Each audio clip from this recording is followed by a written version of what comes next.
Prixme, les shows de la Bible, le podcast au nom imprononçable qui vous dévoile tous les liens entre les Écritures et notre culture. Cours, astérisque, cours!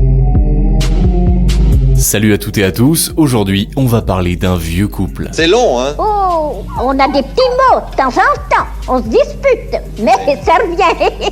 Un vieux couple qui va pourtant avoir un petit garçon. Et ce petit n'est autre que Jean-Baptiste, le brave JB, cousin de Jésus. Je t'ai JB, d'accord, JB. Je m'appelle JB, c'est mon prénom JB, d'accord. Ce vieux couple, c'est celui composé par Zacharie et Élisabeth qu'on vous autorise pour des questions de simplicité à surnommer affectueusement Zach et Babette. Mais avant ça, n'oubliez pas de vous abonner au podcast, nous laisser une note 5 étoiles, un petit commentaire, et si vous êtes fidèle du podcast, pensez à nous faire un don sur notre site prixme.org, car Prixme est un média associatif qui ne vit que de dons. Merci beaucoup, c'est parti! Commençons par les présentations. Zacharie est un prêtre du temple de Jérusalem et il est marié à Élisabeth, une cousine de Marie, la mère de Jésus. Malheureusement, Élisabeth est stérile et le couple est très âgé. Mais voyons ce qui se passe pour Zach et Babette au chapitre 1 de l'évangile de Luc, des versets 11 à 20. Zacharie est alors dans le temple de Jérusalem pour accomplir les rites. Un extrait un peu long mais plutôt facile à suivre, on y va.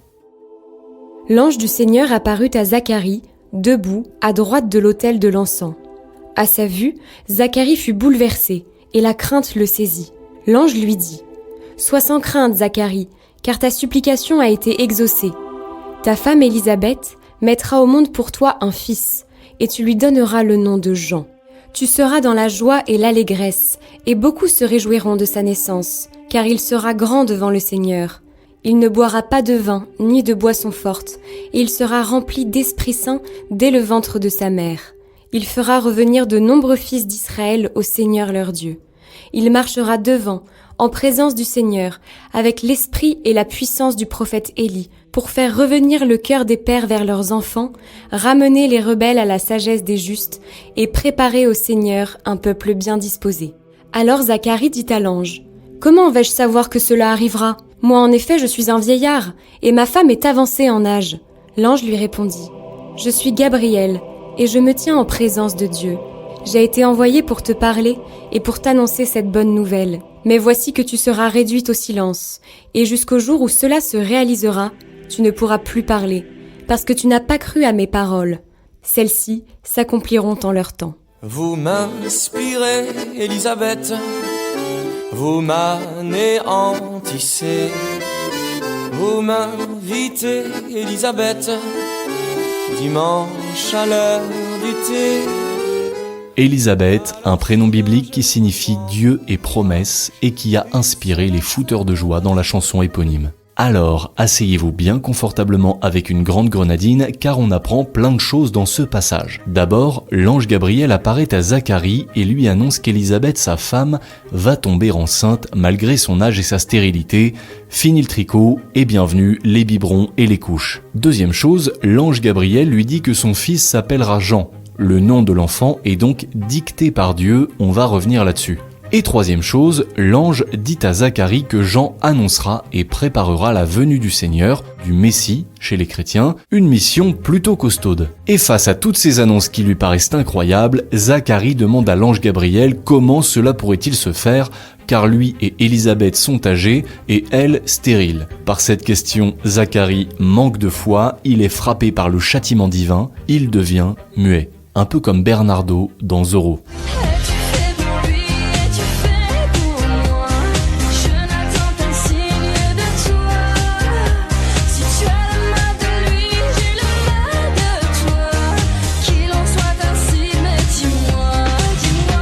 En 2006, la France perdait en finale de la Coupe du Monde contre les Italiens à l'issue d'une véritable tragédie grecque et Najwa Belizel chantait Gabriel en s'inspirant largement de la figure de l'ange célébrissime. Zacharie a douté de la promesse de Dieu, résultat, il a perdu la parole. Reprenons le fil du récit. Ce passage de l'évangile de Luc que nous venons de lire vous a peut-être donné comme un goût de déjà-vu. En effet, ce récit fait habilement référence à un précédent épisode des Écritures. Un couple âgé, frappé par la stérilité, ça vous évoque peut-être quelque chose ? Et oui, c'est un motif qu'on retrouvait déjà avec Abraham qui reçoit la visite de Dieu en Genèse 17. Il lui annonce que sa femme Sarai va donner naissance à un fils, Isaac. Eh bien, parallèlement, Zacharie reçoit aussi la visite d'un ange qui lui annonce que sa femme va donner naissance à un fils, Jean. Ainsi, les deux histoires se ressemblent et rappellent que le Dieu de l'Ancien Testament, qui donne miraculeusement naissance à Isaac tandis que Sarai est déjà vieille, est le même que le Dieu de l'Évangile qui donne ici naissance à celui qui sera appelé Jean. En écho à l'histoire de Sarah, cette grossesse miraculeuse d'Élisabeth indique surtout l'essentiel. En dépit de leur vieillesse et de leur stérilité, Sarah et Élisabeth seront mères, car rien n'est impossible à Dieu, est-il écrit en Luc 1, verset 37. N'empêche, là, on imagine Zacharie rentrer en panique chez lui, retrouver Élisabeth et tenter de lui expliquer la situation en langue des signes. Le muet! Le muet! Le muet! Je vous écoute. Non, vous parlez trop vite. Répétez. Toujours est-il qu'Élisabeth tombe bel et bien enceinte et cette grossesse est à mettre encore une fois en relation car intervient un autre épisode célèbre du Nouveau Testament, la visitation. Et oui, un bonheur n'arrive jamais seul, alors Marie, la mère de Jésus, vient rendre visite à Élisabeth, sa cousine, après avoir appris, elle aussi par l'ange Gabriel, que malgré sa virginité, elle donnerait naissance au Fils de Dieu, Jésus. Voyons comment se passe la rencontre entre les deux cousines chez Luc, chapitre 1, versets 39 à 45, comme la Seconde Guerre mondiale. En ces jours-là, Marie se mit en route et se rendit avec empressement vers la région montagneuse, dans une ville de Judée. Elle entra dans la maison de Zacharie et salua Élisabeth. Or, quand Élisabeth entendit la salutation de Marie, l'enfant tressaillit en elle. Alors, Élisabeth fut remplie d'Esprit Saint et s'écria d'une voix forte. « Tu es bénie entre toutes les femmes, et le fruit de tes entrailles est béni. D'où m'est-il donné que la mère de mon Seigneur vienne jusqu'à moi ? Car lorsque tes paroles de salutation sont parvenues à mes oreilles, l'enfant a tressailli d'allégresse en moi. Heureuse celle qui a cru à l'accomplissement des paroles qui lui furent dites de la part du Seigneur. »